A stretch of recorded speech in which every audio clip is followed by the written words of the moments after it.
show what we have. Today I'm going to have a freewheeling discussion based on my gut feel. I don't have much empirical evidence, but hey, you guys can listen. What it's about is this news that's grabbing the headlines. One is it's about the signing of the RCEP. One said China backed trade deal on tap. The other says China, 14 Asian nations set to sign world's biggest FTA. 15 nations seek to announce the agreement by the end of this week. ASEAN summit, which Vietnam is hosting virtually. Now I bring to you a couple of points here, right? That when these countries are entering into the RCEP, that should be at their front and center, right? The first was the shutdown of the IPO that was done from the very top by Mr. Xi, and realize that trying to do an agreement with a country that essentially is driven by the Communist Party and their edicts really doesn't have the interest of anybody in mind, including their own people, right? And so they to tie themselves to the coattail of somebody like China, I think is fraught with high amount of risk, as was seen with the kind of blowback Australia is facing, the kind of blowback that Korea faced, which impinges on national security of countries like Australia, of Korea, and is actually in kind of messing around with domestic politics of these two countries. And I'm not sure why Australia and Japan and everybody's jumped into this bandwagon, because I think my gut feel tells me about this RCEP is that all the countries that have entered into this RCEP with the 15 nations probably all run trade deficits with China. So what does that tell you? That you are essentially going to become a vassal of China. Now, that was one. That was one point that is front and center for everybody to know. The second thing we need to explore and deeper drill into it is this figure that was proclaimed by everybody, especially the Western media, about 67.5 billion sale by Alibaba on that one day. The question I ask is, how did it help the other economies of the RCEP? It'll be interesting to note if that 67.5 billion included anything that would have helped these countries export to China. Of a similar incident had happened in India. If Alibaba, for example, had run a sale in India, what you would have is a immediate 50 billion trade deficit with China, just for that one day. You can imagine what that means, folks. So that 67.5 billion, I think it shouldn't be kind of overemphasized, because it's all about China, and I think Alibaba has probably hit a plateau in China. Where it's going to go from there, I don't know, right? The third important part is something that the trade minister of China mentioned, that it wants to become a $22 trillion economy. Now, obviously, what is critical, what they figured out is that this is the only way that their currency can knock off the US as a major currency of trade, right? Which is obvious, right? And that seems to be their intention. But the question is, can they really import $22 trillion worth of product? Because what it really means is exporting of jobs, right? I'm sure that the Chinese have figured this out, that, hey, if you want to run this kind of trade, import this kind of material into China, where China is essentially the manufacturing hub of the world, factory of the world, it is going to have to mean that it's exporting a lot of its jobs. But can it do that? Can it afford to do that? My answer, without empirical evidence, is a quick no. This is a pie in the sky that's been thrown at these 15 nations by the Chinese authorities. And I'm hoping it has not been bought hook, line and sinker, because it ain't gonna happen. Just like the dream that the Western world had all the time, that they were going to get into Chinese markets, and it never happened. This is not going to happen either.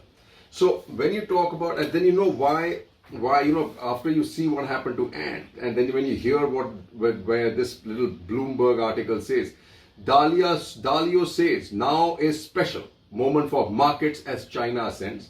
He talks, the article says, the billionaire founder of the Bridgewater Associates said in the video message to the Caxton Summit on Saturday that China's development is making the country more competitive in luring global capital.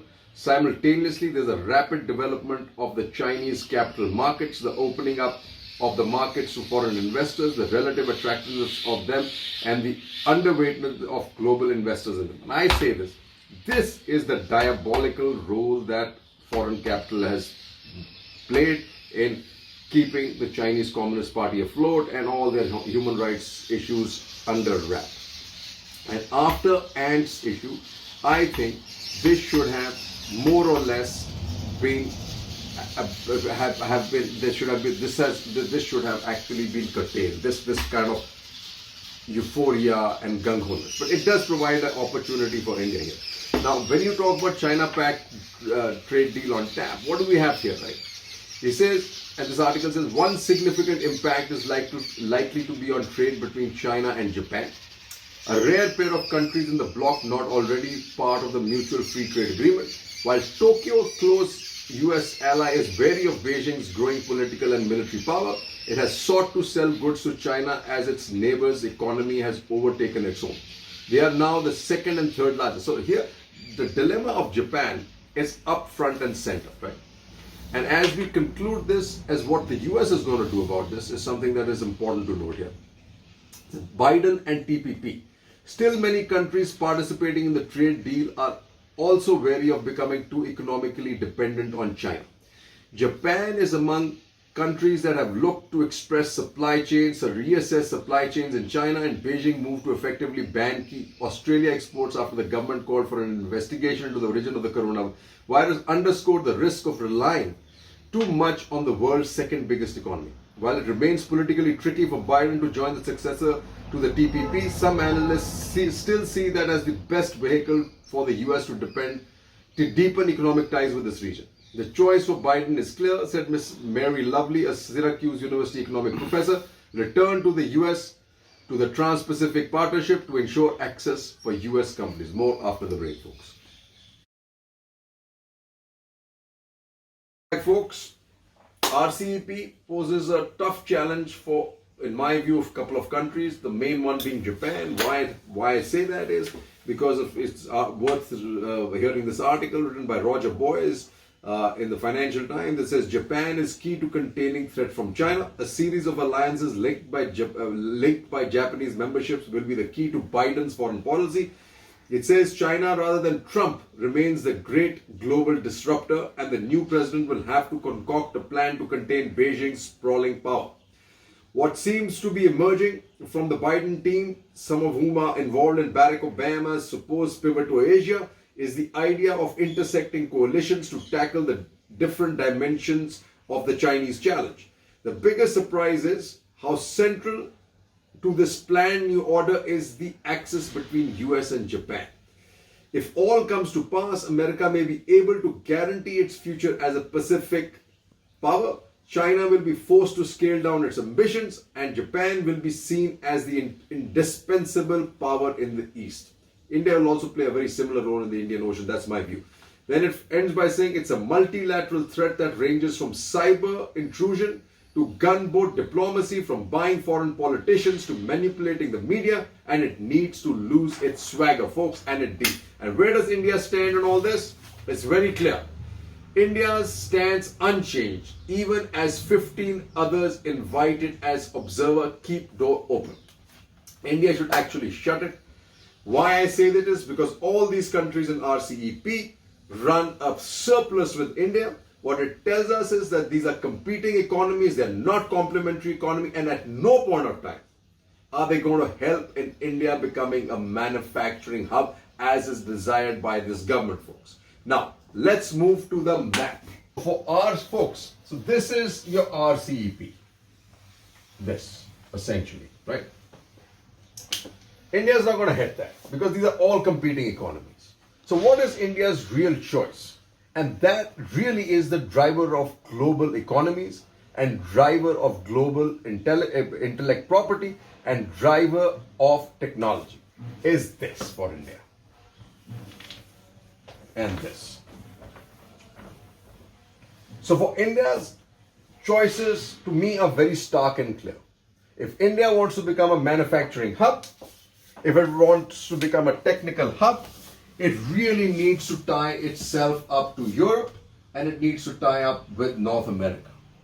Tying itself up with China and Southeast Asia is not going to kind of deliver the kind of the objectives that this government has set itself out to be, which is essentially becoming a manufacturing hub and becoming a supply chain center and providing employment to the millions in this country.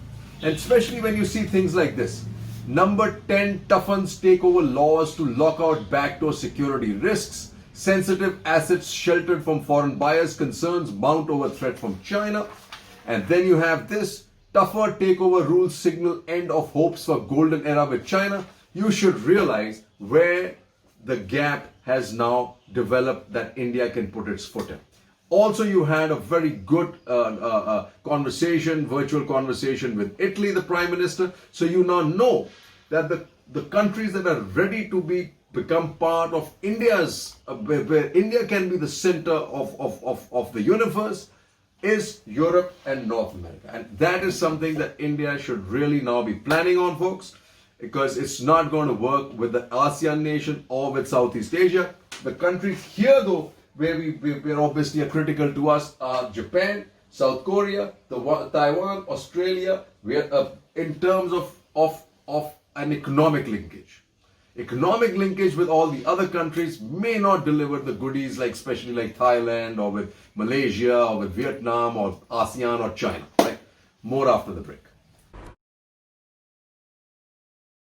Back, folks. For India, it's difficult to enter the RCEP because a lot of conflicts because of this physical problem on our borders. What's important is the message that was sent by Modi, not only where it was sent from. It was sent from, imagine, it was sent over the weekend addressing the tri-service historic Longawala, where a Punjab regiment company and Air Force hunters destroyed 40 Pakistani tanks in 1970. Where it was sent up, what was the message? The message was very clear by saying that it was a product of 18th century twisted mindset and that India would firmly oppose it. This was a counter to the Chinese description of rapidly emerging Quad grouping of India, the US, Japan and Australia as a product of Cold War mindset. Very, very critical. Second thing that is important is what he said is the important thing is he skipped the East Asian Summit, sent Jaishankar there. And look at what Jaishankar and Doval were saying. Jaishankar and Doval were also saying the same thing.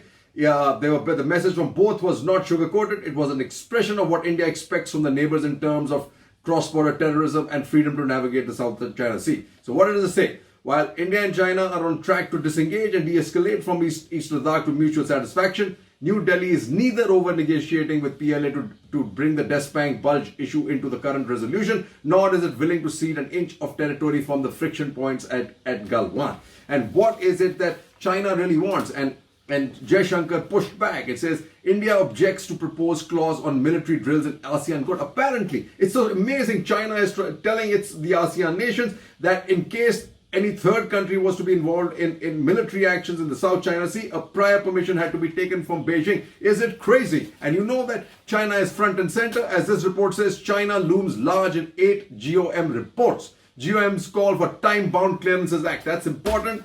And as it ends, I conclude with what Jaishankar at 15th East Asian Summit, Jaishankar brings up territorial integrity and sovereignty of again.